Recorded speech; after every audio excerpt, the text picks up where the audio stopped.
No way. Hello, welcome to Trucking Tendencies. My name is Trucking Tempo, and let's talk about obstacle or not obstacle, debris um, and debris on the freeway. Um, Gosh, I'm upset. I just spent 10 minutes trying to make that podcast, this one, and I couldn't save it. Like I pushed the stop button, but it wouldn't stop recording. Ugh, it just kept recording. Now I have to do it all over again. It's annoying. But yeah, this is about and debris and obstructions on the highway and freeways or the streets, and you it's you gotta avoid them. They call them alligators. They happen more in the summer, so the chances of it happening more often is like during the summer months, because these the main source of them are from recapped tires that people use to save money in the industry. They purchase and they help. It does work if you're in cold climates in like New York and stuff. Like they do it all day over there, but and you got to be careful of it in summer months in any hot lowers of the United States. They fall apart, and they're an issue. They're dangerous. It hasn't happened to me, but I have ran over some stuff. Was I hit a I hit like an elk. This thing was enormous.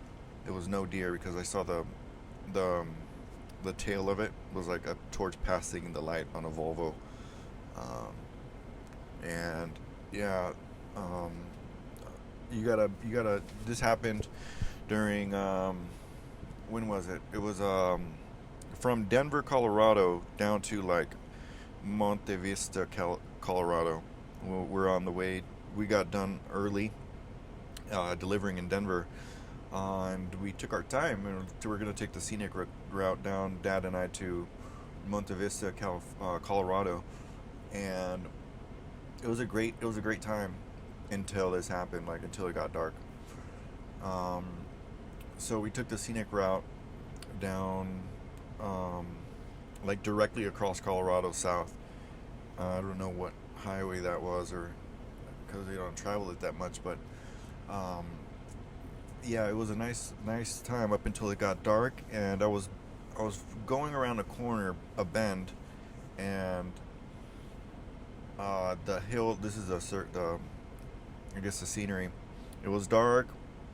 the The curve was about. It was like probably a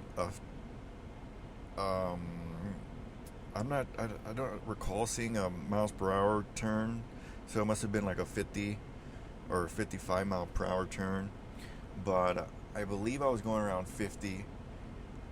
I want to recall I was going around 50 miles per hour, but there's a curve like that, and then on the right there's a little small ravine crevice thing, and then it immediately goes up a hill, and then up into the forest, and that's when the elk decided to cross the road, and it came down. I didn't see it around the corner. I just seen it pop up out of that small little um, corner.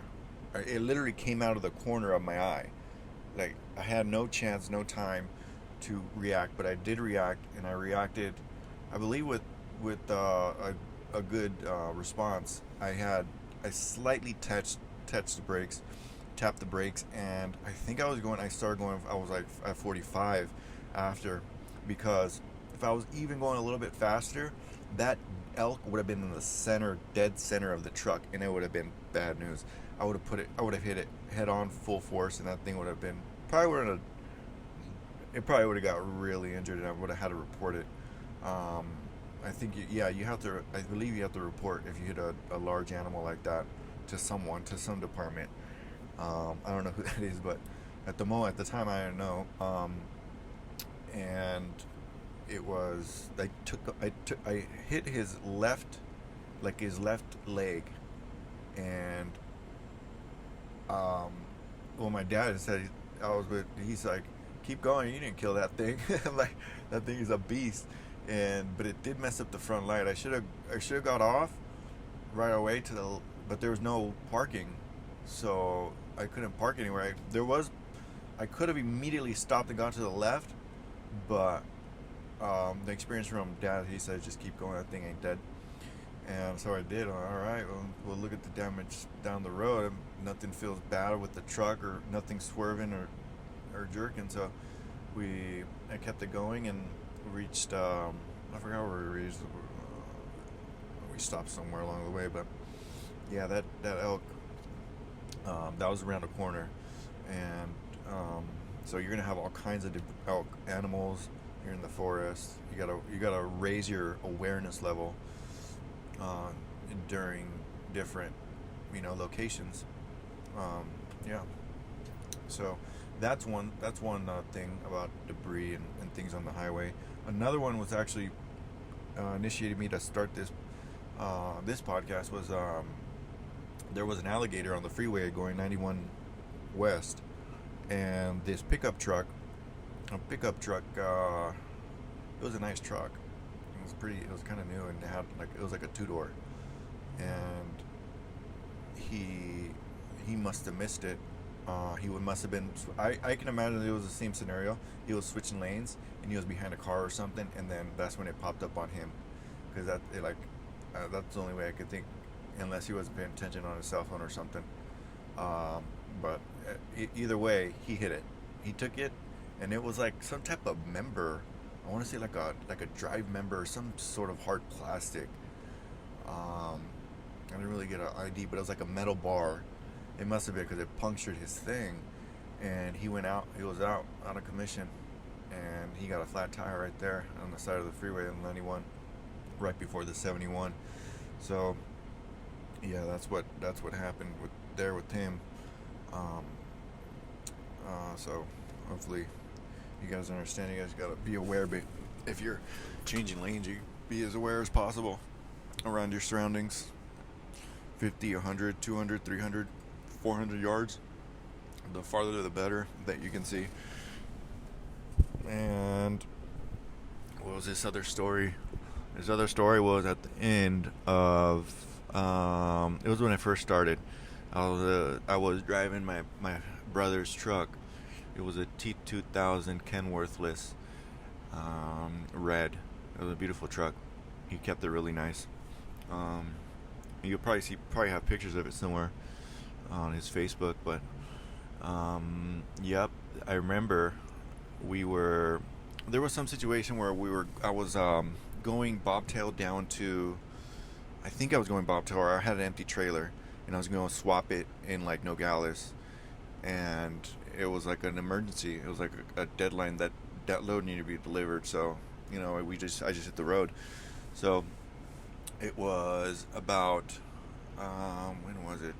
It was nighttime. I had passed Phoenix, Arizona, and I was on the way to Mesa, Arizona, between those two cities, Eloy. And right there was when it happened. I was now looking back at it, I was following far too close, but I imagine it was from my experience. I barely had any good experience, so I was following a truck and trailer a little bit too close. I want to call it like 200 or 300 yards. I wasn't doing it dangerously close, like ridiculously close, like 50 or 100 yards. It must have been like 200 or 300 yards, and I was switching lanes. I was letting the traffic go on my left, and I was gonna pass him in the hammer lane, and the gentleman, it wasn't his fault, completely mine. He what did he do? I got, the people on my left passed me, and then I got into my left lane, but I moved over slowly. And there's certain circumstances and situations where you want to move over, change lanes slowly or quickly, but not dangerously quick or crazy quick, where you're like jerking the wheel and you're going to have your freight in the back of the trailer. If you have high stacked pallets, they're going to tip over. You got to avoid that. So you move slow, and you take turns slow, and you know, easy operator, smooth operator is what your aim is to be as a driver. Um, because I'm amazed. My trucking company doesn't have airbags on their trailers, none of them. And so it's a rough ride in the back. So there's constantly pallets tipping over, and that must be a reason. But obviously other reasons. But anyway, back to that story that the guy I got out from the left of him, and he what did he do? There was a mattress in the middle of the highway, dead center in the highway. He he took oh he there's a driver coming in and a driver coming out. Um, so what happened? What was the deal?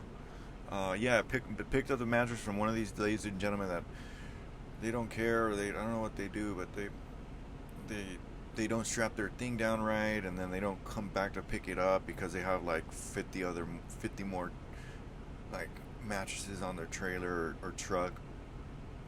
But yeah, this lady or gentleman, they didn't pick up their mattress, and it was the dead center in the highway, and I picked it up. The transmission just chewed it up. It took it. It ripped like I want to say all the airlines. I didn't ask the mechanic, but it was toast. My that transmission was toast. I got off to the side of the road. I was talking on at the time. These things happen when you're distracted, and I wasn't really distracted. I had my Bluetooth on, and I was talking to my girlfriend at the time, and I'm like, no, I gotta go, and then I had to hang up and pull off to the side of the road because the trucks just started declining in power, and I lost power, and that's when it went. I got off. I turned on my emergency lights. I looked at underneath, and I'm like, yep. So I took out my emergency lamps, and I looked at it.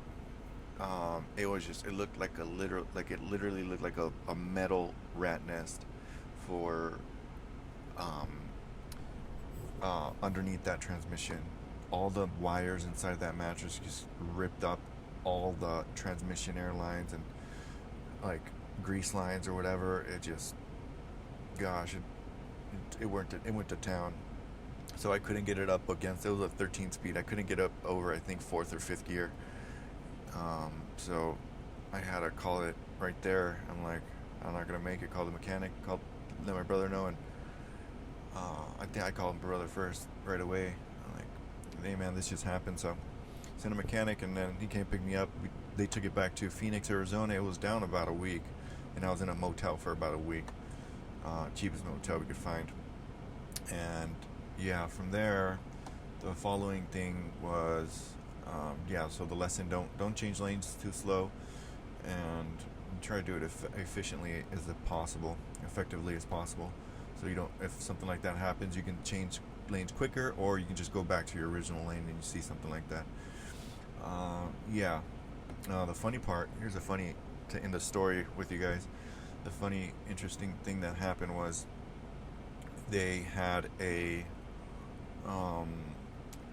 the transmit. They didn't do a knock. They didn't do the best job. The mechanic just got it done like at the end, and like at the end of the Friday, and like, all right, this guy needs to get done, and it feels like, I don't know. That was kind of like rude. Like, I don't know. There's the big list of probably things they had to do, and obviously this is our first time here, and like we're not on top of the list at that time, like, so anyway, the mechanic didn't fix it right, and then the truck broke down entering Phoenix. And the funny part was that the same mechanic, or the same heavy duty wrecker that picked me up the first time, was the same heavy duty wrecker that picked me up the second time. And he's like, "What happened, man?" I'm like, "Oh man, you're not gonna guess. I hit a mattress this time."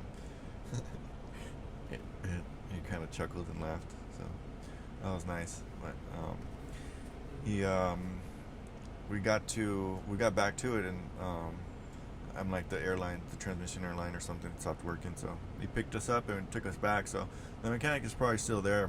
It was a really nice company and that heavy duty wrecker's probably still in business. Forgot their name, or else I'd give them a shout out. Yeah. So yeah, thanks for listening to the podcast. Hope you learned something here today, and keep on trucking. Thanks.